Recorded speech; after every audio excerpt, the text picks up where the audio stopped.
महाराज जी, एक सवाल है कि इस बार के कुंभ मेले में कई तरह की बातें हुई और उसमें ये भी कहा गया कि इस बार कुंभ मेले में मुस्लिम समुदाय के जो लोग हैं वो दुकान नहीं लगा सकते हैं, उनके मेले में आने पर पाबंदी है। जी जरूर होना इसे लेकर के आप क्या कहेंगे? देखिए, मेरा कथन यही है कि जब वो हमें मक्का मदीना जाने की अनुमति नहीं दे सकते तो फिर हम सनातनी अपने मेले में उनको क्यों आने दें?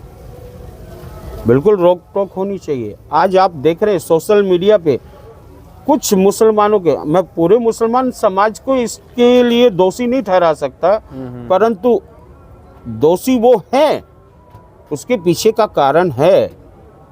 क्योंकि आप जब अपने अलमाओं को, जब वो मठाधीश बनकर, वो काजी मौलवी जो भी हैं, वो जब समाज में आके बड़े बड़े अपने कुरान के उपदेश देते हैं तो वो अपने अनुयायियों को क्यों नहीं समझाते?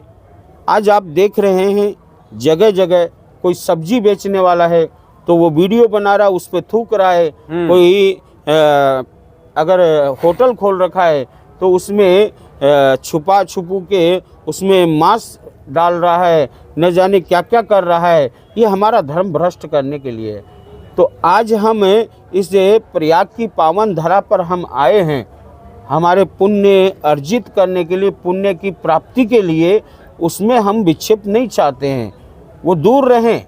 क्यों आना चाहते हैं? वो क्यों दुकान लगाना चाहते हैं? एक तरफ तो तुमको हिंदू अच्छे नहीं लगते हैं, जगह जगह तुम हिंदुओं के साथ में बवाल करते हो।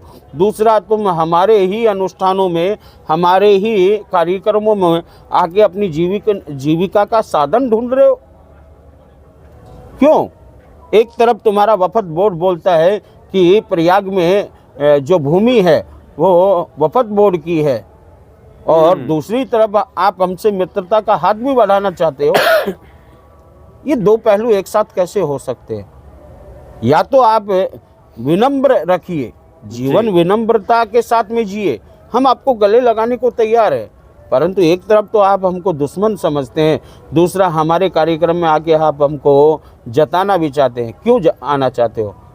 तुम्हारे जब कभी अगर तुम्हारे बोला जाए तो ईद आती है या कुछ आती है, हम तुम्हारे यहाँ जाते हैं क्या?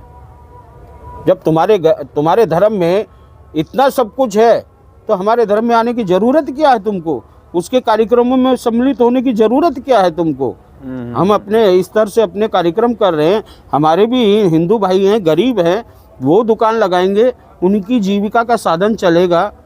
क्यों फिर हम तुमको साथ में लेके चलें? तो मतलब साफ है कि आप ये कहना चाहते हैं कि हमारा ये धर्म का स्थल है और यहाँ पर किसी भी प्रकार का हस्तक्षेप जो है नहीं चाहते, आप नहीं चाहते। नहीं चाहते, और अगर करेंगे तो सुधार देंगे हम लोग।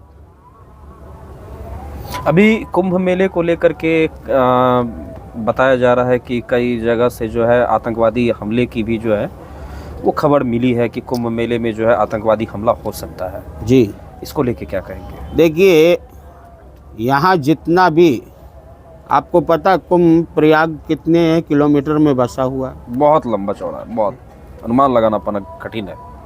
हम लोग प्रभु के ऊपर विश्वास रखते हैं, हम किसी व्यक्ति विशेष पे विश्वास नहीं रखते। और आतंकवादी चाहे वो खालिस्तानी हो चाहे कोई हो, हम उन सब से डरने वाले नहीं हैं। हम खेत के साधु हैं, खेत पे हम रहते हैं। जिसकी माँ ने दूध पिलाया हो आ जाए और कुछ करके दिखा दे, फिर देखेंगे कि कौन रहेगा कौन नहीं रहेगा। मैं तो पूरे समाज से कहता हूँ, बिंदास आइए, ये सब गीदड़ धमकी हैं। यहाँ आने वाले श्रद्धालुओं से क्या कहेंगे? आने वाले श्रद्धालुओं से मैं सीधा एक ही बात कहूँगा कि आपके जीवन काल का सबसे बड़ा योग आया है, सबसे बड़ा पर्व आया है। आप सनातनी हैं तो आइए, डुबकी लगाइए माँ गंगा के पावन तट पर और इस महाकुंभ को एक रिकॉर्ड बनाइए। न भूतो न भविष्य, आगे किसी ने देखा नहीं है। जो मौका मिला है, जो पुण्य का अब अर्चन किया गया है, जो पुण्य का फल पेड़ लगा है और जो पुण्य का पेड़ पे फल जो आया है, उसको उसकी मिठास को चखने का अवसर आपको प्राप्त हुआ है। मैं सभी सनातनियों को, सभी देशवासियों को आह्वानित करता हूँ कि आइए प्रयाग की इस पावन धरा पर आप और हम सब मिलकर महापर्व महाकुंभ मनाएंगे।